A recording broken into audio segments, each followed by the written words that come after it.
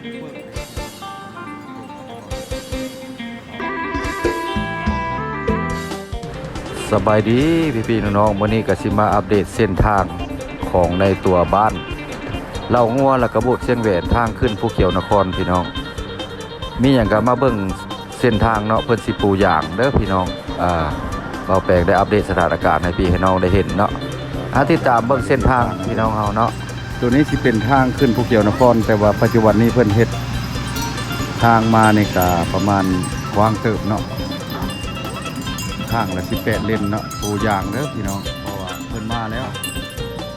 เรียกว่าปูฮอดตะกัวนี้ปีหน้าจะก่อกันใหม่เนาะ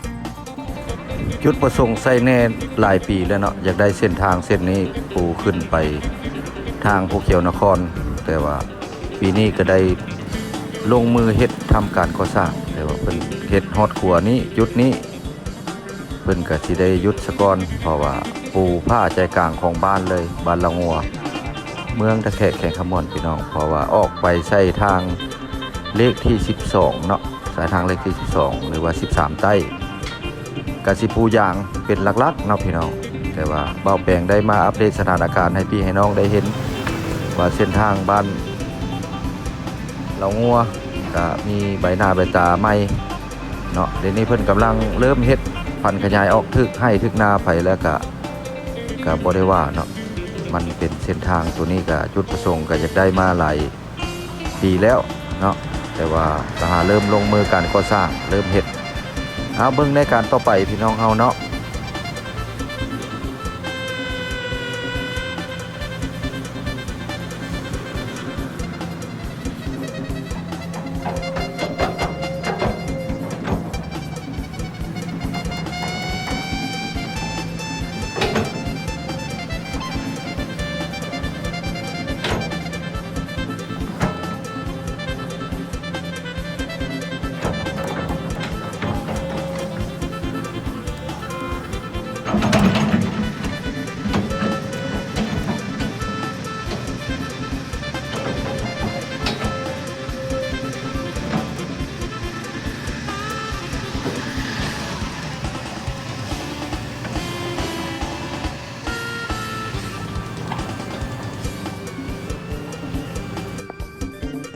เส้นทางนี่เพิ่นเฮ็ดมาปีนี้ถือว่าฮอดขัวนี้พี่น้องเฮาอันนี้ก็คือขัวบ้านกระบูดเรียกว่าโครงการใหม่มาจังว่าต่อเนาะปีนี้ถือว่าลงมือแล้วเนาะคือบ่แปลงไทยมาให้พี่น้องๆได้เห็นนะครับเนาะเฮ็ดมาฮอดนี้จุดนี้ตอนนี้กำลังเริ่มเฮ็ดทำการเฮ็ดเนาะ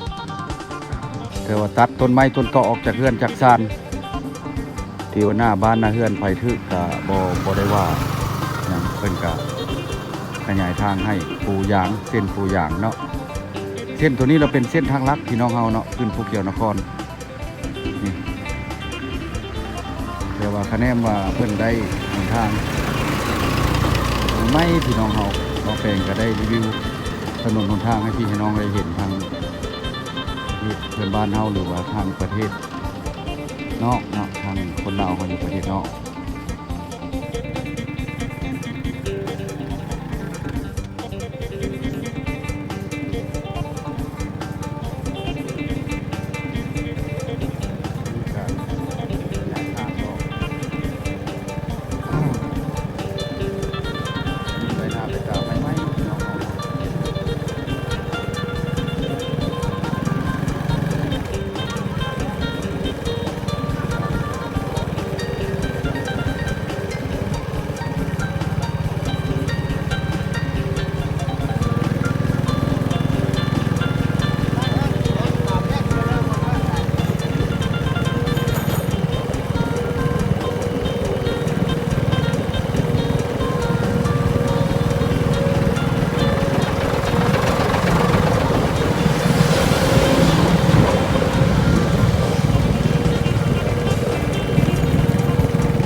จากใจกลางทางมาก็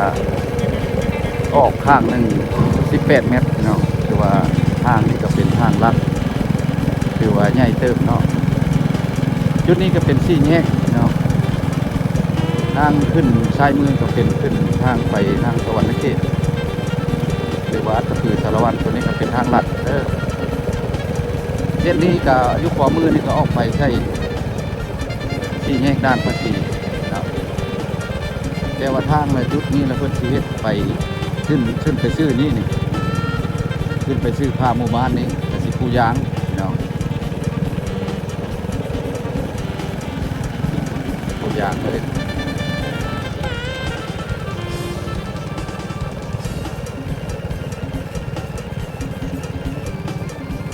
เรียกว่า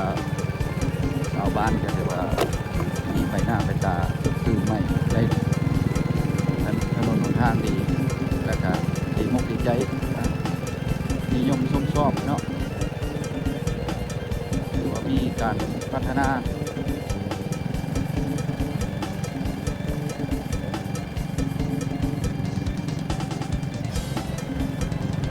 จุดนี้ก็เป็นใจกลางของบ้านพี่น้องเพราะว่าผ่านมาประชาชนบ้านเรางัวเนี่ยก็อยากได้ทางปูยางมาแต่หึงแล้วเนาะเพราะว่าหลายปีแล้วเรียกว่าปีนี้ก็ถือว่าเห็นใบหน้าใบตาไม่ไหมพี่น้องเฮาเนาะสิได้ปูยางเพิ่นพันขยายออกข้างนึงก็10ปลายเมตรเนาะข้าง8เมตรนะขอโทษขออภัยข้างละ8เมตรเนาะยับเข้าเล็กๆน้อยๆเนาะบอนขดบอนซื้อปาดๆออกเล็กๆน้อยๆเนาะตัวนี้กระทางใจกลางของบ้านนี่กระดุดออกไปจนฮอดสายทางเลขที่12เลยเนาะต่ำสายทางอย่างเลยเด้อเพิ่นหลังเริ่มต้นแล้วแม่นเฮ็ดจุดที่ว่าขัวหันออกมาหาพี่เนาะแต่ว่าก็มีการตัดต้นไม้ต้นตอกบ่เนาะประชาชนที่ว่าถือเคลื่อนไผก็บ่ได้ว่าหยังก็พร้อมเพรียงกันหน้ากันหมดทุกอย่างทุกคนก็อยากได้ที่ว่าทางอย่างเด้อพี่น้องตัวนี้ก็เป็นบ้านบ้าวแปลงบ้านนาคือกันบ้านเรางัวเมืองตะแขกแขกขมอนนี่ตัวนี้ก็เป็นทาง3แยกออกมานี่ไปฮอดฮานเวียดแล้วก็สิได้ปิดคลิปเพียงซ้ำนี้เนาะเพราะว่าคลิปนี้ก็บ้าวแปลงได้อัปเดตสถานการณ์เส้นทางของในใจกลางของบ้านเรางัวเมืองตะแขกแขกขมอนให้พี่ให้น้องได้เห็นเพิ่นสิทำการปูยางแล้วขึ้นภูเขียวนครแต่ปีนี้บ่ทันแล้วล่ะสิปูไปฮอดหัวขัวแล้วก็โจะซะก่อนปูยางคลิปนี้ก็สิได้ปิดคลิปอยู่ในห้านเวียดนี้เนาะเส้นทางตัวนี้ได้2-3 เมตรต้นไม้ต้นตอกก็เริ่มตัดออกแล้วเดี๋ยวตัดออก2-3 เมตรทางยางก็มาฮอดแล้วก็น้ำประปาแล้วก็ฮอดเนาะบางจุดฮอดนี่เริ่มลงมือการน้ำประปาคลิปนี้ก็สิบ่มีหยังหลายสิพอปิดคลิปไว้เพียงซ้ำนี้พี่น้องคลิปหน้าคลิปในสิพบพอกันใหม่สิมาอัปเดตสถานการณ์ให้เบิ่งใหม่อีกของบ้านเลยเป็นทางลัดถ้าผิดพลาดประการใดขอโทษขออภัยนำพี่ๆน้องๆหลายพี่น้องเอาพอให้พี่น้องทาง FC พี่น้องชาวไทยหรือว่าชาวลาวเฮาอยู่ต่างประเทศก็เข้ามาเป็นกำลังจิตกำลังใจให้บ่าวแปลงบ้านนาเด้อพี่น้องเนาะคลิปนี้ก็ไปก่อนพี่น้องกับผมมีหยังหลายเนาะคลิปหน้าคลิปในพอๆกันมาไปก่อนพี่น้องบ๊ายบาย